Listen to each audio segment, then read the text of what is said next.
My, oh my, oh my, there's so much I need to get to today on the Bill Sang podcast. I cannot believe everything that has gone on since last time I recorded, and it's not like I've been unplugged, it's just I've been really busy lately, so I almost feel kind of irresponsible even doing a recording right now, but I think that it's important. I don't know, I think that there's a lot to be talked about. I think that sometimes, we need different perspectives on things to help us to really understand the world that God has created and understand the happenings of our world today.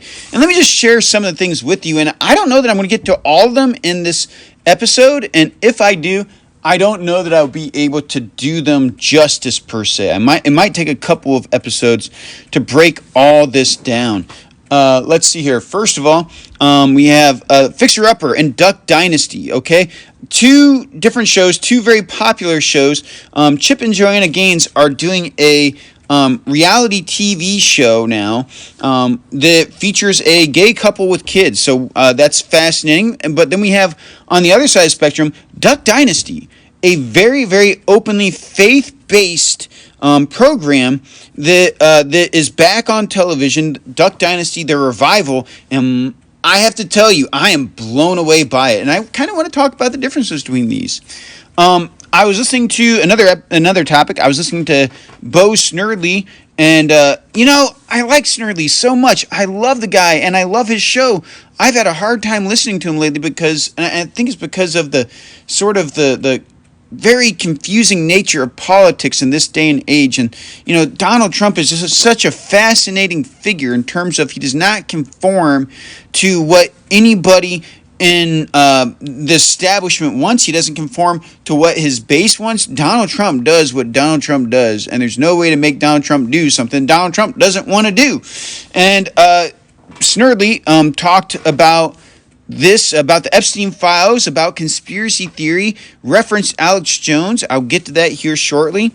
I also wanted to just touch briefly on Rush Limbaugh as it relates to conspiracy theories, because it's one thing to just say, oh, they said that's a conspiracy theory, therefore we just throw it off the table. Well, with the 2020 election, Rush started coming out and openly saying that Joe Biden was an illegitimate president.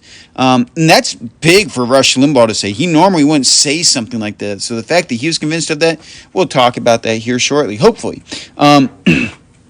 Politics in general, but politics as it relates to two other podcasts that I absolutely love, and that is Kirk Cameron's podcast. Kirk Cameron has a new podcast. It's kind of not a new one. It's kind of one that's been around for a while. He was doing this Campfire Revival or something like that, and that's changed into what's called the Kirk Cameron podcast, and the Kirk Cameron show. Sorry, the Kirk Cameron show. He also has what is it called? That something points. Takeaways. So he's got the Kirk Cameron show and Takeaways now. And Kirk Cameron is one of my favorite people to listen to now. I just think that he's just a wonderful person, and he's got his priorities right, both in terms of faith, family, politics, everything. I think that he's really got his head on straight. And then on the other side, we have Elisa, and I say the other side, not really the other side. For the guys, we got Kirk Cameron. For the gals, we got Elisa Childers, who she's been talking a lot about deliverance ministry, a lot about the charismatic movement and the dangers of it, really. And I think that she's got a lot of really good points. But I encourage you to listen to both of these programs. I don't know how much I'm going to get to them today, but Elisa Childers and Kirk Cameron both have fantastic programs. I think they got the best shows in the world of podcasts. So check those out. If I don't get to talk about them today, I will talk about them in a future episode, as I've already referenced them numerous times. And I also want to talk about Donald Trump as not being an ideologue. In fact, you could almost sum up this episode as a whole as being like that for the most part. But first things first, let's get to Fixer Upper and Duck Dynasty. Oh my goodness, I tell you, as I think about this, there is so much I could say. So if you're unaware, Chip and Joanna Gaines have produced a show that they're going to be releasing on Max that's called, I don't know what it's called actually. I really don't know what it's called, but it's some sort of a reality show that deals with frontier life, where families are living on a ranch in a cabin or whatever it is, and they're simulating living frontier life. And one of the couples happens to be gay. Two men. They have children on top of that. And so the Christian community is very upset by that. Because here it is, you have this very wholesome family, the Gaineses, and it seems like they're promoting immorality by showcasing this homosexual couple that has children along with them in this show. Now, Chip Gaines has lashed out at Christians as being judgmental and full of hate. That's fascinating. I don't know. I mean, I've always liked Chip and Joanna Gaines. I know that they already have a show on their network, at least in the past, that has showcased homosexual couples. And you have to ask yourself, if Chip and Joanna are Christians, if they take the Bible seriously, how is it that they are doing this? That they're promoting a lifestyle that's contrary to Scripture? I think I can answer that. But I'm not going to do it yet. Then you have Duck Dynasty The Revival. And Duck Dynasty Revival, I'm shocked. It is good. It is really good. Now, mind you, you got to skip the first couple of episodes, okay? Sorry, Robertson family, I'm saying it. You got to skip the first couple episodes if you saw the original Duck Dynasty. If you haven't, watch the first couple of episodes. They are just basically compilations of the old episodes to get you caught up into into the new season, Duck Dynasty Revival. And first of all, Willie is a master entertainer. Willie Robertson's a master entertainer. They put the show together very well. They're highlighting their family and their friends in this show, and it's just very, very well done. It's funny. It's got everything that the old Duck Dynasty had. It's got the exact same feel. I love it. It is wonderful. So here's a question. You got celebrity Christians on both ends. The fixer-upper couple, Chip and Joanna Gaines, versus Duck Dynasty, the Robertsons. Might sound weird pitting them against each other. What's the difference? Why is it that the Duck Dynasty people, which, by the way, Phil Robertson lost his role on the original Duck Dynasty show because he actually spoke out against homosexuality. He cited a passage of scripture that showed that, hey, Christians should not stand for homosexuality. The Bible condemns homosexuality. Where Chip Gaines is saying, well, we should try to understand. We should not be judgmental. We should not be hateful. Okay, what's the difference right here? Oh, man. Am I going to talk about everything I want to? I don't know, because there's an awful lot to break down here, and I can tell you exactly what's going on. But let me tell you exactly what's going on very concisely first, because I probably won't make it to the rest. If you understand Chip and Joanna Gaines' goal, it'll be more clear as to why they're doing what they're doing. And if you understand the Robertson family's goal, it'll be very clear why they're doing what they're doing. Duck Dynasty, first of all, has always wrapped up their show around a dinner table with a prayer. Very in-your-face, faith-based. Their goal is ultimately to entertain, but also to share their values with you, their faith with you. And not that they preach it throughout the episode, but that ultimately they want you to know that is a very important part of their lives. Go to the other side, Chip and Joanna. I believe they ended up leaving a church because the media pointed out that it stood for traditional marriage. What we just call real marriage, actually. And I believe, if I'm not mistaken, I think they ended up leaving that church for the sake, and I could be wrong on that. If I'm wrong, I apologize. But I know they very much got caught up in a controversy early on where Joanna Gaines made a social media post where she said, hey, enough with this nonsense. We just love everybody. Okay, that's fair. That's fine. I'm telling you what they're all about, though, right now.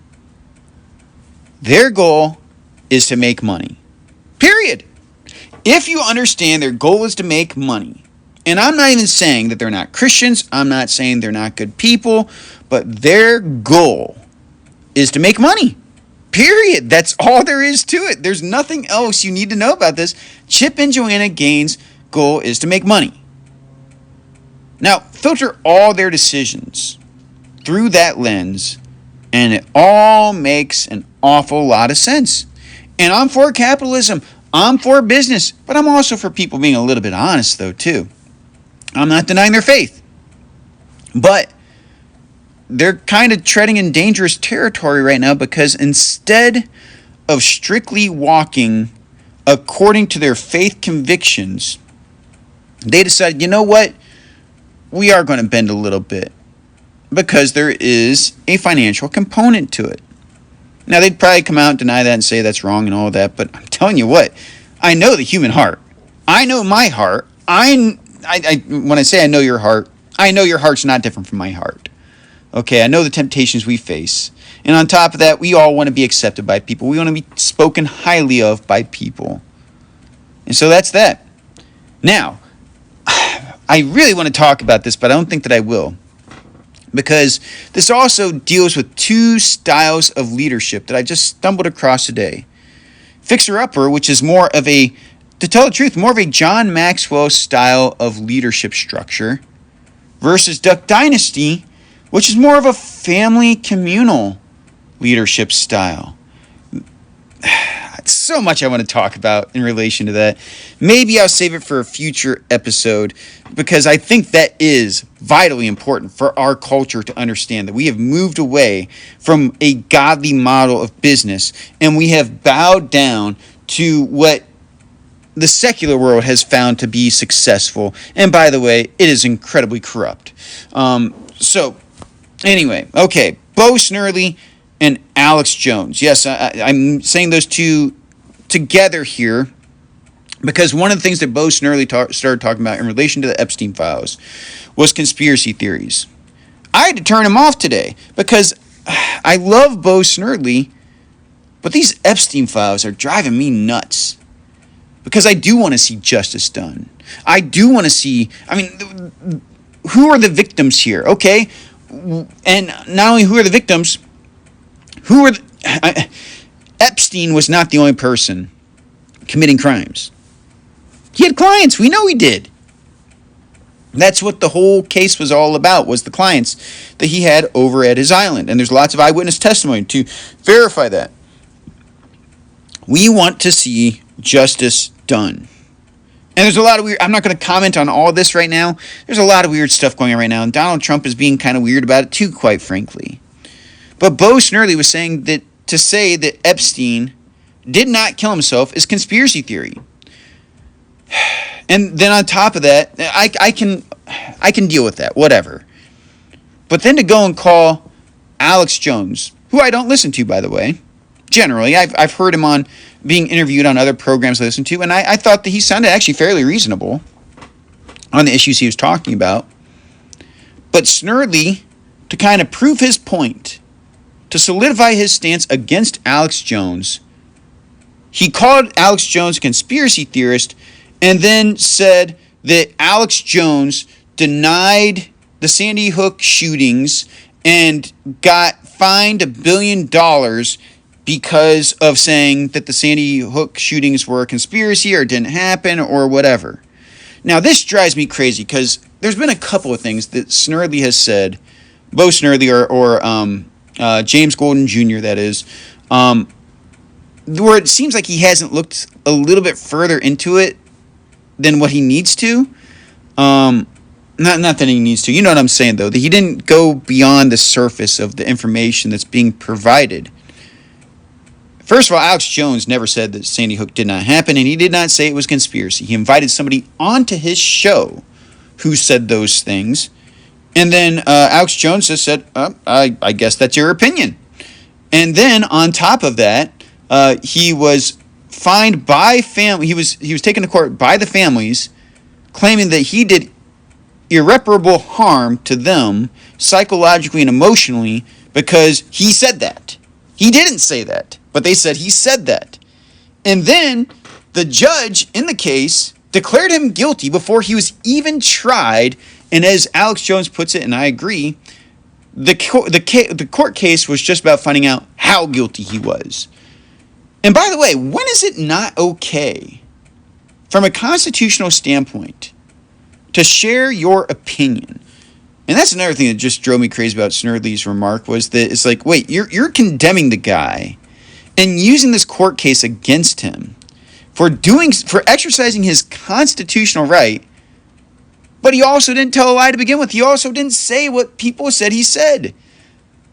Drives me crazy. But Snerdley, he's one of these guys that's like, oh, it's a conspiracy theory. The mainstream is saying it's a conspiracy theory, so it's a conspiracy theory. Throw it all out because they said conspiracy theory. It's conspiracy theory. Nothing to look at here, nothing to see here. What I appreciated toward the end of Rush Limbaugh's life was he wasn't a conspiracy theory guy either. And toward the end of his life, that was after the results of the 2020 election, right? A lot of controversy around that. But what Rush Limbaugh started saying toward the end of his life, and mind you, this is right after this all happened, was that Joe Biden would go down in history as an illegitimate president.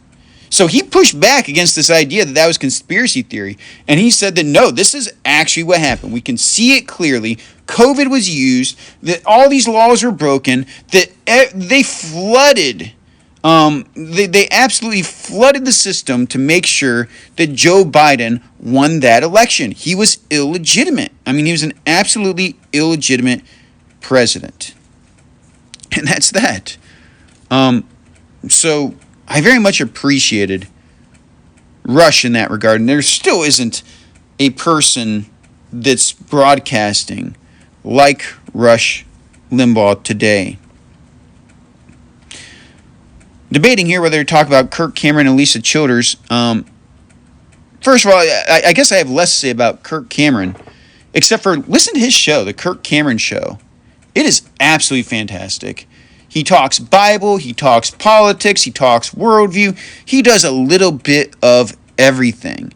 And I tell you, I just got done saying that Rush Limbaugh is not around. There's not a guy like him. But I tell you what, Kirk Cameron is refreshing. I love listening to Kirk Cameron and his son, James Cameron. Not the famous director, but he has a son named James Cameron. So I absolutely love listening to him, as it's just a fun program, a very uplifting, genuine, positive program that's very, very conservative, that's very, very Christian, and does not apologize for being so. And I love it. They also have a segment called, something along the lines of things we don't talk about, or hard conversations, or something like that. It's very, very good. And then we have Lisa Childers as well. I mentioned both of them oppositionally, not that they're in opposition to each other, in relation to a particular topic a while back. And Lisa Childers, she's been talking a lot about deliverance ministry and the charismatic movement, and listening to her and other programs I listen to has really helped to shape my theology on miracles and on spiritual gifts and so forth. And I appreciate Lisa Childers. And I'd like to encourage you to listen to Lisa Childers' podcast. Her last name is Childers. She's an apologist, Christian apologist, meaning that she defends the faith.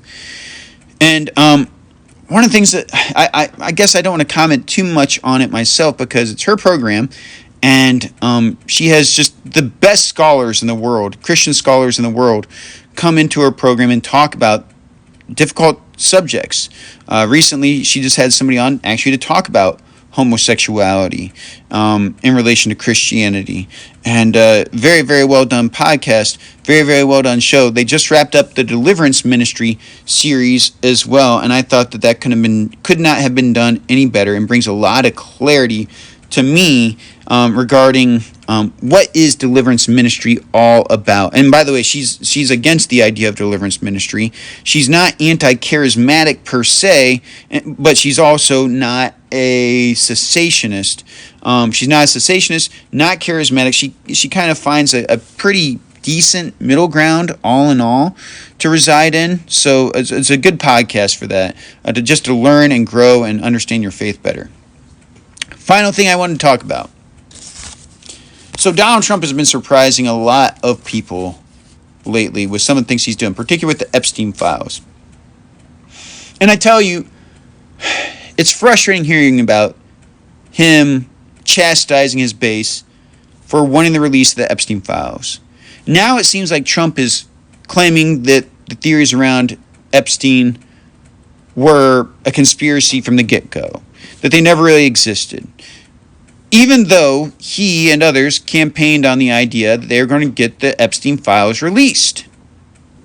Pam Bondi has done an awful job as far as all this, and all they had to do from the get-go, if the Epstein files were a flop, were a dud, whatever, they could have come out and said, it's not what we thought. We apologize. We made a big deal about it. It turns out that either A, we don't have the files, or B, that the files never existed, that we made more out of this than what it really was. And by the way, we found out that Jeff Epstein did kill himself. Again, I'm not saying I believe that. I do not believe that. I don't. But the problem is, what are we going to do about it now? Odds are the files have been shredded. The footage has probably been destroyed. I mean, it's one of those things that's going to go down in history as an unsolved mystery, I think. And nobody's going to convince us otherwise than what we think already. And now the Democrats are coming out and saying, hey, we need to release the Epstein files. We need to release the Epstein files. And you're just wondering, you guys had an opportunity to do this already and you didn't. And so it's a very frustrating time. But let me kind of intercede on behalf of Trump right now. Yes, I'm going to be the Trump apologist at this moment because back in 2016, I was a dyed-in-wool Ted Cruz supporter. And I still am, honestly. I still like Ted Cruz, despite what people might be saying about him and how people might make fun of him and maybe even certain inconsistencies that he's had. Whatever. I still support him. I still love Ted Cruz. But that's not my point. The reason I like Ted Cruz is because he is firmly rooted in an ideology. Christian conservative ideology. And I recognized back then that Donald Trump was not. That's not to say Donald Trump is not a Christian. Now, there's a lot of debate about that right now. I know I came out and said that Donald Trump is a Christian. Is he? Isn't he? I don't know. God knows his heart. He does a lot of good things politically that Christians agree with. Is he a Christian? I'll leave that for y'all to figure out. I care, but I don't at the same time. He runs the country a lot more like a Christian than lots of so-called Christians. But Donald Trump has put himself in a position where he is not governed by an ideology, meaning he does not have a foundational starting point from which he says, okay, I'm going to build our country based off of a Judeo-Christian worldview. Let me take back a little bit of what I said there, because he does have a foundation, and that is, his foundation is Make America Great Again, which is wonderful, but it's very subjective, and it's very pragmatic, where if one thing doesn't work, you could do another thing, and that's okay. And it might sound okay to you as well as the listener, but in some respects it's not. You do have to have moral, ethical undergirding to the things you do. I used earlier this week the example of embryonic stem cells. Now, mind you, this probably isn't true what I'm going to say, but this is an example that people use a lot of times. Is they say that embryonic stem cells are more effective than adult stem cells in curing things. So we should use them because it's effective and it works. But my pushback would be, but you're killing an unborn baby by extracting those embryonic stem cells. So we shouldn't do it. That goes beyond the line of what's acceptable. That's a guiding principle. We cannot transgress that. We cannot kill an unborn baby for the sake that somebody else can be healed through the unborn baby's death. That's not right. That's not okay. That is wrong. And I get that from my Judeo-Christian worldview. Well, Donald Trump doesn't operate that way. He operates like a businessman. He operates in pragmatics. He operates in a manner that, okay, if this seems like it's going to get me more support, if this seems like it's going to be good for America, and so on and so forth, that's what I'm going to do. And most of the time, that's okay. Most of the time, that works in a positive sense that is consistent with my Judeo-Christian worldview. Sometimes it's not. And you know what? That's just life. Tell me one world leader that we've had, one president that we've had that did not do that was profoundly Christian, that did not do something that went strongly against their Christian morality. Tell me one. Just one. And I cannot think of a single one. What am I saying? I disagree with Trump on the Epstein thing, but I support him as my president. This should not be a deal breaker for me. This should not be a deal breaker for you. It's frustrating, and I don't like it, but we need to support him. We need to stand with him, not on that issue, but on his agenda in terms of, frankly, making sure that our border is secure, making sure that America is being treated fairly on the world stage, and just generally speaking, bringing Americans out of this pit that the Biden administration dug and threw us into, because Biden really damaged America, and Donald Trump is working hard to bring America back. That is what I have to say about that. I am not surprised when Donald Trump does not do something that's consistent with my Christian values, because why should I? He's not an ideologue. He's never said he's an ideologue. In fact, it wasn't until recently that he's really I don't know if he is calling himself a conservative right now, but I remember in 2016 he never called himself a conservative until after he won the election, I think. And even then, I don't even know if he said he's conservative. He said, and everybody was questioning whether or not I was conservative. So he didn't actually call himself a conservative. He might have at some point. I don't know. But when he does things I don't agree with, I'm not surprised. I don't expect him to do things that I agree with. In fact, in 2016, I voted for him as a shot in the dark. I knew he'd be a better president than Hillary Clinton, period. I knew he would be a better president than Joe Biden, and I knew he'd be a better president than Kamala Harris. Sometimes that's the choice you have to make, and I still think that Donald Trump is going to go down in history as one of the greatest, if not the greatest president in all of American history. Thank you for joining me for today's episode of the Bill is Saying podcast. It is so nice to be back on, and I have so much more that I could say about each one of these topics, but I'd like to thank you for joining me today. It's going to take me a little bit of time to put this all together, and I think I'm going to put the song by Daniel Pennell back in here. It's a wonderful song. So Daniel Pennell, make sure to check out his work. Thank you for joining me for the Bill is Saying podcast, and be blessed.